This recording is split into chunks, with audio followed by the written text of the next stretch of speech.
A história começa quando a deusa concedeu sua luz a um mundo que era apenas um redemoinho negro de nada, formando continentes e criando as 9 raças: os dragonoides, elfos, elfos negros, oni, anões, demônios, centauros, povos bestiais e por fim os humanos. Foi em uma vila pacífica que um jovem cheio de sonhos se despediu da família para embarcar em uma jornada longe de casa, com o maior desejo de se tornar um grande aventureiro e dar uma vida melhor aos que amava. Porém, a realidade o atingiu com força ao chegar à grande cidade, onde todos viviam apressados, sem paciência alguma, em uma atmosfera completamente diferente da que conhecia. A tensão aumentou ainda mais na sua apresentação na Guilda dos Aventureiros local, onde se identificou como Light para se registrar. A atendente perguntou qual era seu dom, e ele revelou o Gacha Ilimitado. Ao apertar o botão do Gacha, uma carta surgia, e Light invocava o item descrito nela. Na primeira tentativa, convocou um garfo, mas o objeto saiu todo torto, completamente inutilizável. Tentando esconder a vergonha, insistiu mais 2 vezes, invocando uma maçã e um pedaço de pão, mas a fruta estava podre e o pão mofado. O pobre garoto tentou argumentar que seu dom geralmente era melhor, mas a recepcionista, bastante cética, deu-lhe uma identificação de classe F, a mais baixa da guilda. Sem outras opções, Light aceitou a classificação e com um fio de esperança perguntou sobre trabalhos disponíveis. A mulher apontou para um quadro com as tarefas mais simples, mas veio outro golpe. A taxa de analfabetismo na região era altíssima, e Light, mais uma vítima, não conseguia ler uma única palavra. Confirmado isso, a atendente indicou trabalhos manuais básicos, como coletar lenha e transportar mercadorias. Apesar do baixo pagamento, nosso herói arregaçou as mangas e trabalhou com todo o coração, dedicando corpo e alma para fazer o melhor possível. Sua recompensa veio à noite, quando exausto recebeu um pequeno saquinho com moedas de tão pouco valor que mesmo após um dia inteiro de trabalho, mal dava para comprar uma refeição decente. Para piorar a situação complicada, um grupo de povos bestiais decidiu implicar com o pobre garoto, derrubando-o no chão e roubando seu dinheiro suado. Além disso, as pessoas ao redor testemunharam a cena e agiram com total indiferença, algumas até dizendo para ele sair do caminho como se fosse apenas lixo jogado na rua. Contudo, nem tudo foram espinhos. Para a surpresa do garoto, do mesmo grupo que o atacou, uma elfa, bela como o dia, estendeu a mão para ajudá-lo, ajoelhando-se no chão e dando-lhe um abraço, um gesto de afeto que ele nunca imaginou receber. Uma elfa sujando os joelhos por ele. Light pensou que estava sonhando, mas a mulher assegurou que era tudo real. Seu grupo, chamado Concórdia das Tribos, tinha membros representando cada uma das 9 raças nascidas da luz da deusa. O homem-besta Garou, a elfa Sasha, o dragoniano Drago, o demônio Diablo, o Oni Oboro, o anão Naano, o elfo negro Sione e o centauro Santor. Faltava apenas uma raça para completar o grupo, e eles queriam que Light fosse o último membro, representando os humanos. Juntos lutariam contra a discriminação e tornariam o mundo mais igualitário. Claro, Light não perderia uma chance dessas e aceitou na hora, juntando-se ao time. Mas acompanhar um grupo tão poderoso de aventureiros não era nada fácil. Com o passar dos dias, Light enfrentou criaturas terrivelmente fortes e, sendo o elo mais fraco, sempre precisava ser protegido por seus companheiros, geralmente por Sasha, que fazia questão de manter o jovem humano seguro sempre que possível. Por causa desse comportamento super protetor, ela virou alvo de brincadeiras dos amigos, que diziam que ela sempre colocava Light sob sua asa. Ela jurava que só tentava evitar que ele se machucasse, pois se algo acontecesse poderia manchar a reputação do grupo. A verdade é que mesmo não sendo um lutador, Light se tornava útil carregando os pertences dos aliados e preparando um chá incrível durante as pausas das aventuras, o que aos poucos conquistou a confiança dos companheiros. Até que em certo momento, dentro de uma masmorra, o líder Drago pediu que todos parassem. Segundo ele, aquele lugar, praticamente um beco sem saída, era perfeito para o que fariam. O clima ficou pesado, e a tensão era visível no rosto de cada membro do grupo, exceto Light, que inocente, pensou ser apenas uma parada para descanso e já começou a preparar seu chá habitual. No entanto, Drago revelou o verdadeiro motivo. O jovem humano estava sendo expulso do grupo. Light não acreditava no que ouvia, incapaz de entender o motivo de uma decisão tão repentina, já que todos pareciam gostar dele, e ele sempre fazia seu trabalho corretamente. Até Sasha, que sempre lhe mostrava tanto afeto, agora agia com profundo desprezo, impaciente com a incapacidade do garoto de entender o que acontecia. Era uma opinião unânime. O humano era apenas um peso morto, e agora estariam livres do fedor repugnante de sua raça. Em total descrença, Light perguntou por que o incluíram no grupo para começo de conversa. Explicaram que seus superiores pensaram que o garoto poderia ser um mestre por causa do dom que possuía, e por isso Light foi observado o tempo todo como um rato de laboratório para estudá-lo de perto. Mas a conclusão foi clara: Light tinha o status normal de um humano, o que significava que não era um mestre, o tornando instantaneamente inútil para a concórdia das tribos. Naquele momento, Sasha até celebrou, já que sua missão era continuar a linhagem élfica, e felizmente, ela não precisaria se casar com uma raça inferior como os humanos. De qualquer forma, os superiores ordenaram a morte do garoto, e foi por isso que o levaram àquele beco sem saída, onde poderiam tirar sua vida sem levantar suspeitas. Para cumprir a ordem, o homem-besta Garou mostrou suas garras de aço que seriam usadas para despedaçar o alvo inocente. Com um golpe direto no rosto de Light, o sangue começou a escorrer, e naquele momento o garoto teve certeza de que realmente o matariam ali, e agora. O instinto de sobrevivência humano o fez correr desesperadamente pela vida. Foi quando Sasha tirou uma flecha que perfurou violentamente sua perna, interrompendo sua fuga e o deixando completamente rendido à morte. Sem desistir, Light rastejou pelo chão enquanto o garoto se aproximava. A cada segundo que passava chorando, o garoto gritava que não queria morrer, mas essa demonstração de vulnerabilidade só aumentava o desejo do homem-besta de acabar com ele. E por um golpe do destino, Light acertou o jackpot ao acionar acidentalmente uma armadilha de teletransporte no chão. Seu inimigo até tentou impedi-lo, mas Light conseguiu escapar com sucesso e agora estava seguro, ou pelo menos por enquanto. Pelo que parecia, o lugar onde acabou era nas profundezas da masmorra, onde criaturas incrivelmente poderosas certamente espreitavam, prontas para aparecer a qualquer momento. Sabendo que ia morrer, Light chorou e se despediu de sua família em pensamentos, já que não teria chance de fazer isso pessoalmente. Deixado à própria sorte, o pobre garoto foi abandonado por aqueles que pensava serem seus amigos, que sempre lhe mostraram respeito e afeto, o fazendo feliz durante o tempo que aventuraram juntos. No fim, todo aquele discurso de igualdade entre as raças não passava de bobagem, e seus antigos companheiros se revelaram as piores pessoas. Mesmo assim, Light não jogou a toalha. Após tudo o que sofreu por causa deles, prometeu matá-los um a um, executando a vingança que um dia viria. Nesse caso, Light precisaria primeiro lidar com a serpente cão infernal que tinha acabado de aparecer na caverna, uma criatura de nível 1000 contra a qual o humano não tinha chance de vencer. Apesar de ser infinitamente mais fraco que o monstro em todos os aspectos, o garoto não podia simplesmente ser devorado sem ao menos tentar alguma resistência. Sem arma em mãos, tudo o que Light tinha era seu dom tão criticado, o gacha ilimitado. A partir daquele momento, todas as suas esperanças foram depositadas nessa habilidade, e o que a deusa quisesse aconteceria. Então ele apertou o botão do item e liberou uma carta. De repente, uma mulher foi invocada e, jurando proteger seu mestre, aniquilou a serpente cão infernal com uma facilidade inacreditável, vestindo seu uniforme de empregada. Após resolver a situação, a mulher pediu desculpas por não evitar os ferimentos do garoto, mas de qualquer forma, conseguiu curar todas as feridas que ele sofreu, até a da flecha na perna, simplesmente colocando a mão perto do corpo dele e liberando uma suave energia verde. Sempre falando com uma formalidade estranha, cheia de palavras difíceis, a empregada perguntou se seu mestre poderia revelar seu nome. Ao saber que era Light, ela começou a chamá-lo de Lord Light e, por sua vez, prometeu servi-lo em qualquer circunstância, mesmo que tivesse que sacrificar a própria vida, jurando lealdade eterna e incondicional. A figura misteriosa se apresentou como Mei, uma empregada, e uma carta extremamente rara de nível 9999, invocada pelo dom de Light, o gacha ilimitado. Então Mei usou sua técnica de avaliação para analisar o status do jovem, vendo várias camadas de bloqueios e um potencial que ela já sabia que seu mestre possuía, pois seus olhos experientes enxergavam muito além do que a visão comum podia alcançar. Segundo a empregada, o gacha ilimitado estava longe de ser inútil. A verdade era que, independentemente do que todos pensassem, esse dom tinha um truque que poucos conheciam. Seu poder era influenciado pelo fluxo de mana do local onde o item era ativado. Quanto maior e mais forte o fluxo, maior a força do gacha. Nesse caso, como era óbvio, Mei só pôde ser invocada porque Light acabou nas profundezas da masmorra, onde a energia era poderosa. Ela até tinha certeza de que o garoto fez isso de propósito. Sem muito orgulho, ele admitiu que chegou ali por acaso, fugindo, após ser friamente abandonado por aqueles que jurava serem seus amigos. Lembrando seu trauma recente,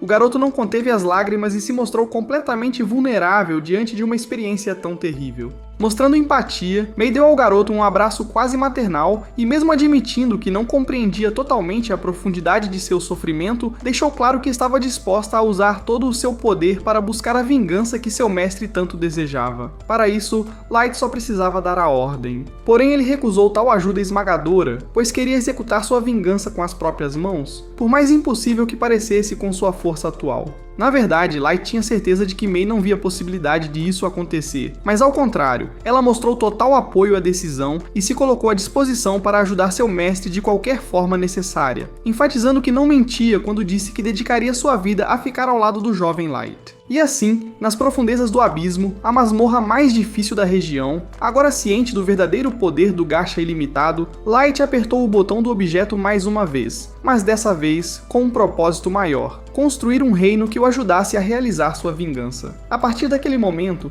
aquela câmara de escuridão começou a ser engolida por uma verdadeira enxurrada de luz. 3 anos se passaram desde aquele dia fatídico onde nosso protagonista foi abandonado como se fosse um saco de lixo. E se no passado os dias de luta eram intensos e exaustivos, podemos ver que atualmente os dias de glória são a realidade de Light. Ele governa centenas de empregadas dentro de um palácio que ele mesmo criou. E Mei, como prometeu, está sempre ao seu lado. Todas as empregadas parecem completamente encantadas por ele, celebrando toda vez que são notadas, enquanto Mei, com sua postura impecável, diz a todas para se comportarem. Deixando o castelo, Light caminha pelo mercado local onde todos o reconhecem. Um dos vendedores o chama para o café da manhã, enquanto outros o alertam sobre uma escassez de doces no país. Light promete resolver o problema, e Mei o garante que cuidará da logística o mais rápido possível. Ele percebe que precisará criar um novo sistema, já que a população de seu reino cresceu exponencialmente nos últimos 3 anos. Ele pergunta a Mei onde estão suas outras invocações lendárias, e Mei responde que a Oyuki, a domadora de feras, está ocupada mapeando as masmorras e florestas. Light pensa sobre os monstros que vagam por lá, mas sabe que não são páreo para uma domadora genial como ela. Mei continua dizendo que Ellie, a maga, está trabalhando duro para criar uma magia especial para seu grande plano. Também tem a Nazuna, a cavaleira, que é excelente em combate corpo a corpo, mas digamos que é meio avoada em outras áreas. Mei responde que a colocou em patrulha no castelo, uma tarefa simples que a manteria longe de problemas. Light não se importa, afinal, a energia caótica de Mizuna torna as coisas mais interessantes. Em seguida, a cena muda, e eles retornam ao castelo, onde são chamados por Jack, o último de suas 4 invocações lendárias, que o convida para treinar. Mei, um pouco irritada, diz a Jack para se dirigir a Light com o devido respeito, mas Jack, com seu jeito descontraído, a ignora completamente. Light diz a Mei que está tudo bem, já que considera Jack um irmão mais velho. No campo de treinamento, os dois se preparam.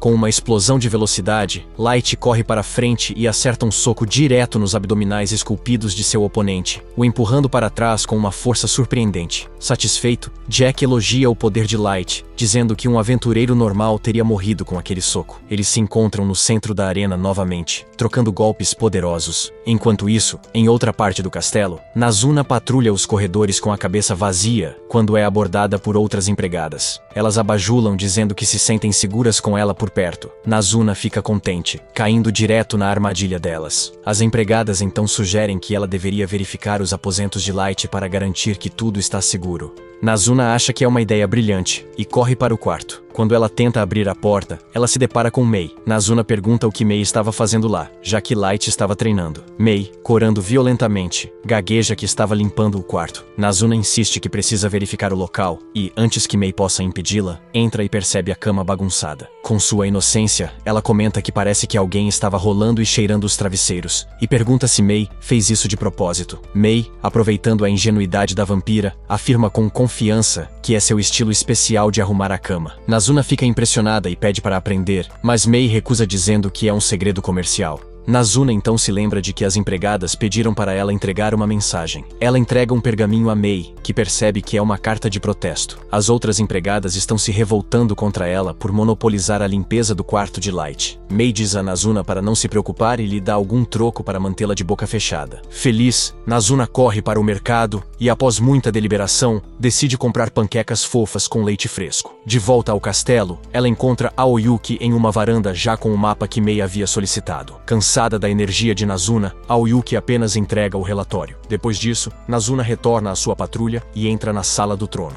Vendo que não há ninguém por perto, ela solta um grito libertador, pula no trono e começa a brincar com ele, até que acidentalmente quebra a asa de uma estátua de anjo. Com medo de Mei, ela coloca o pedaço de volta de qualquer jeito e foge. De volta ao treino, Light e Jack continuam lutando. No final, eles vão para o banho e dentro da banheira gigante, Jack elogia Light, dizendo que ele se tornou tão forte que a maioria das criaturas de masmorra seria brincadeira de criança para ele. No entanto, ele avisa que ainda existem inimigos poderosos que o destruiriam na primeira chance. Light fica sério, pensando na traição que sofreu 3 anos atrás, e afirma que não descansará até ter sua vingança. Nos aposentos de Mei, ela convoca as 4 empregadas problemáticas e lê a carta de protesto em voz alta na frente delas. As 4 ficam em silêncio e se desculpam, dizendo que era apenas uma forma de mostrar apoio, já que sabem que Mei está sobrecarregada. Mei nega o pedido delas para limpar o quarto de Light e, como punição, ordena que elas limpem o corredor gigantesco até a sala do trono à mão. Enquanto isso, Nazuna está do lado de fora com o rosto pressionado contra a vitrine de uma loja, admirando uma manopla que ela quer, mas não tem dinheiro para comprar. Ellie se depara com Nazuna e pergunta o que ela está olhando.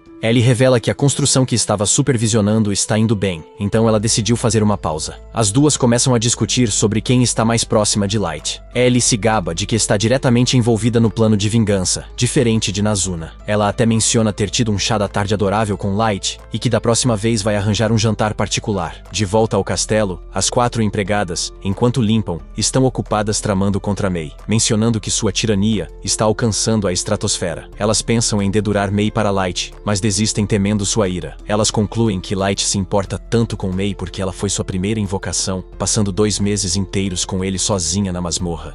Inundadas de ciúme, elas começam a rolar no chão e decidem realizar um ritual voodoo para tirar Mei da equação. No entanto, infelizmente para elas, Mei ouve tudo e entra na sala, acuando-as de conspiração. Elas imediatamente se desculpam, mas Mei, que havia voltado sentindo que tinha sido dura demais, agora percebe que não tinha sido dura o suficiente. Ela ordena que elas limpem a sala do trono também. Desamparadas, elas obedecem. Enquanto tiram o pó do trono, a empregada de cabelo verde derruba o pedaço da asa do anjo que Nezuna havia quebrado. As empregadas entram em pânico, pensando que é culpa delas, e imaginam o que Mei fará com elas. Na manhã seguinte, Light entra na masmorra e encontra Nazuna, Ellie e Aoyuki já esperando. Ele lhes dá bom dia, enquanto Nazuna e Ellie imediatamente começam a brigar. De repente, um monstro emerge das sombras e Light congela. É um cão do inferno, assim como aquele que ele viu naquele dia fatídico, quando foi deixado para ser eliminado. Ele sabe que é muito mais forte agora, mas o trauma daquele dia ainda o assombra. Seu sangue congela só de ver a criatura.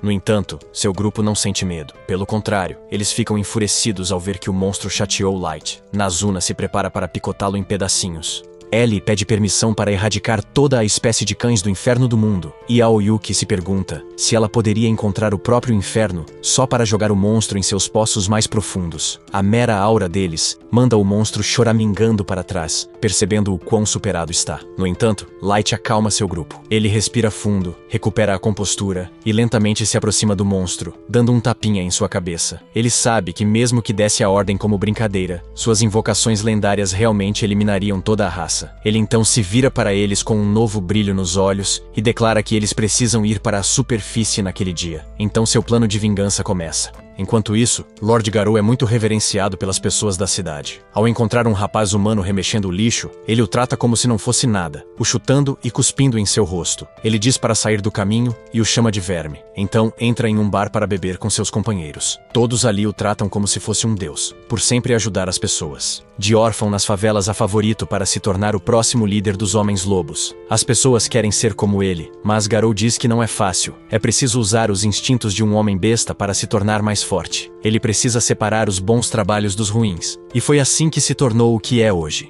Os homens fazem perguntas para aprender sobre o trabalho que ele fez há 3 anos. Mas Garou não pode falar disso. É um segredo guardado apenas por ele. Garou lembra que aquele trabalho foi algo muito bom de se fazer. Toda a reputação e dinheiro por matar um rapaz humano, suspeito de ser um mestre, foram coisas que enriqueceram todos naquele trabalho. Eles nunca o encontraram depois que ele foi teletransportado, mas ele sabe que é impossível que tenha sobrevivido àqueles ferimentos em um lugar como aquele. Ainda assim, ele não entende o que são esses mestres que as nações procuram tão desesperadamente. No fundo, ele se pergunta se é melhor investigar, mas sabe que é muito perigoso, é melhor deixar os cães dormindo. Logo depois, Ele pede mais bebidas, e uma das companheiras do protagonista aparece no local. A cena corta para todos eles dentro de uma masmorra. No entanto, somos apresentados um pouco mais do que aconteceu quando ela chegou ao bar. Mei chegou se apresentando e perguntando se ele era o Lord Garou, anteriormente da Concórdia das Tribos. Os subordinados do homem pedem a Mei para não falar assim com seu mestre, mas ele diz a todos para se calarem e pergunta o que trouxe Mei ao lugar. Ela explica que é Mei, uma serva que jurou lealdade absoluta ao Lord Light. Ela tem procurado o paradeiro de seu mestre por muito tempo. Na mente do homem, ele se pergunta se Mei sabe de algo que eles não sabem.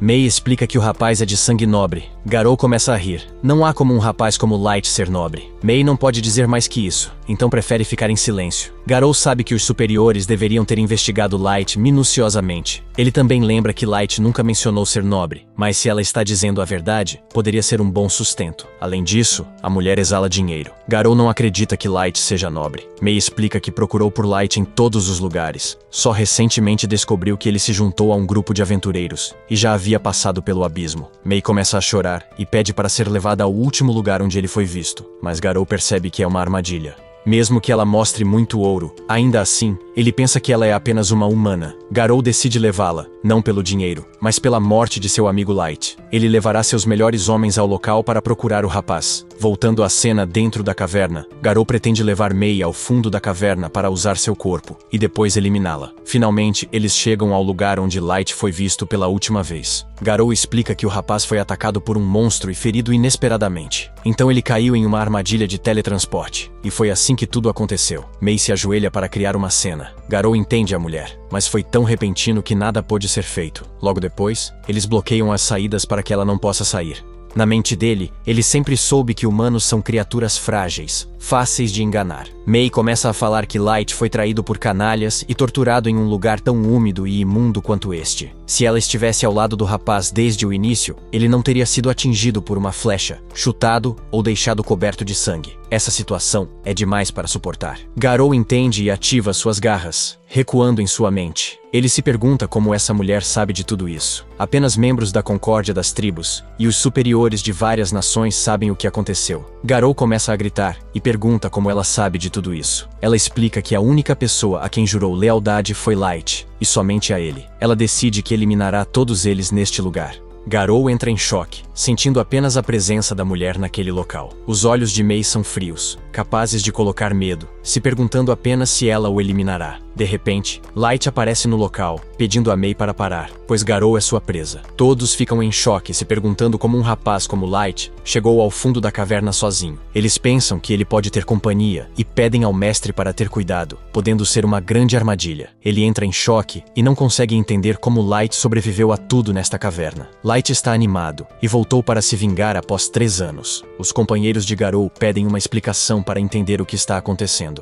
Garou começa a rir, incapaz de entender como um nível 15 quer se vingar de alguém tão forte quanto ele. Ele está acima do nível 150. Não há como um rapaz como Light derrotá-lo. Ainda assim, Garou não se importa. Ele tomará o corpo do rapaz e se tornará o maior homem-besta já visto. Light explica que sobreviveu graças a Mei, que o curou e se tornou sua serva. Ele sabe que todos têm muitas perguntas a fazer. Garou besta não se importa com o que querem saber. Todos os seus companheiros estão acima do nível 130. 2 humanos não poderiam fazer nada por alguém que sobreviveu por pura sorte. Não há como derrotá-los. Então ele decide que mostrará o quão fortes são.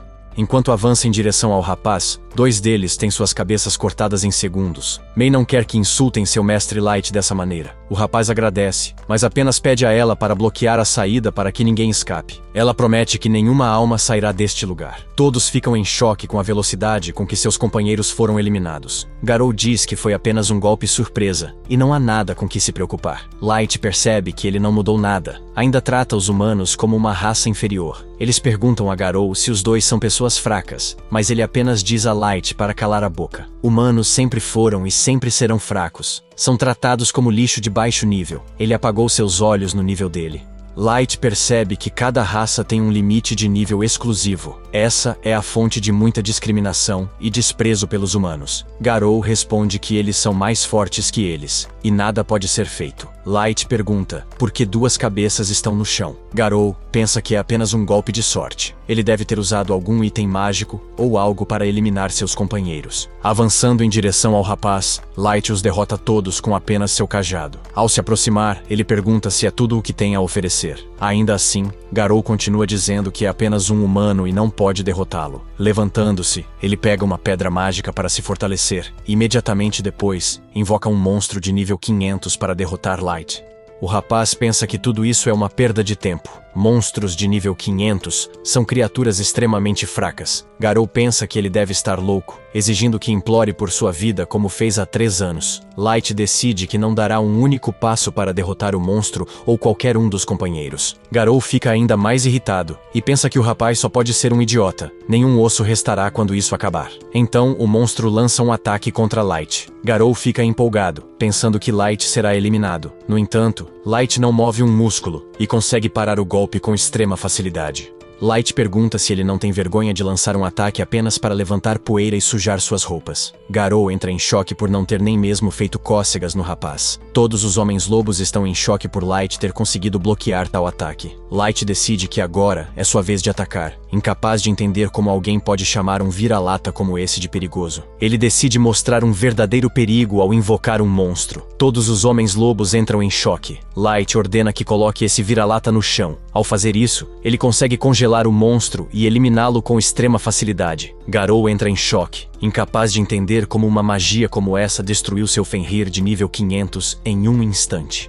Light decide revelar seu nível atual, 9.999. Todos entram em choque ao descobrir a força aterrorizante do rapaz. Garou não consegue compreender como ele pôde fazer isso. A força máxima que humanos podem alcançar é o nível 100. Além disso, ele não envelheceu nada. Light explica que parou de envelhecer com a pulseira da juventude. Ele nunca esqueceu o desespero, tristeza e raiva do dia em que tentaram eliminá-lo. Na mente do Homem-Fera, ele se pergunta se essa pessoa é realmente Light. Ele sabe que não há nada que possa fazer, exceto aceitar a morte que é seu destino.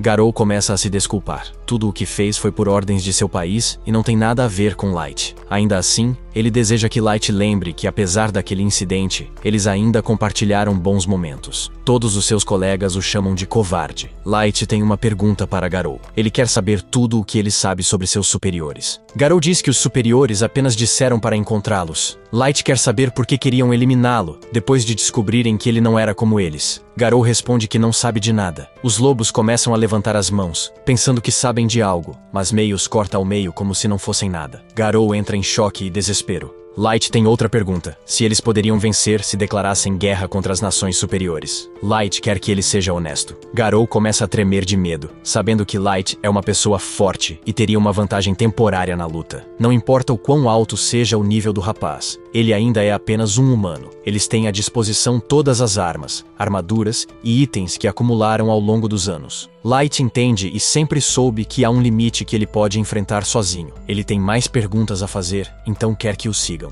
Light então decide levá-lo à sua câmara. Ao trazer o Homem-Fera, ele mostra todos os seus companheiros de guerra para ele ver. Notando os níveis dos monstros e humanos, Garou urina ainda mais de medo. Light decide, como recompensa, mantê-lo em desespero perpétuo, infligindo um sofrimento pior que a morte. Garou só consegue pensar que eles deram vida ao monstro e não há nada que ele possa fazer. Ele começa a chorar e pergunta se Light planeja se tornar um deus. Isso nunca passou pela cabeça do rapaz, mas ele tem certeza de que não é uma má ideia. Ele pode deixar o mundo como desejar, feliz ou triste. Ele deve conceder felicidade ou tortura. É hora de se mobilizar e ir para a superfície. E assim termina o 3º episódio.